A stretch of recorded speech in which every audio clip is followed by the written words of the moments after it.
என் இயலாமையில் நீர் செயல்படுவீர்.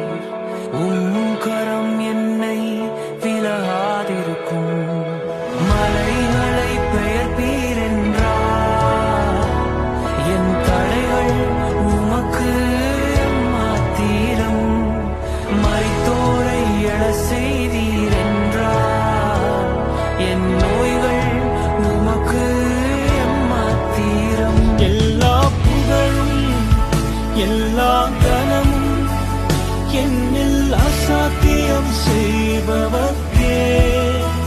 எல்லா துதியும் எல்லா உயர்வும் என்னில் நிலைவரமானவர்க்கே. எனக்காய் நிற்கும் இயேசுவுக்கே, எனக்காய்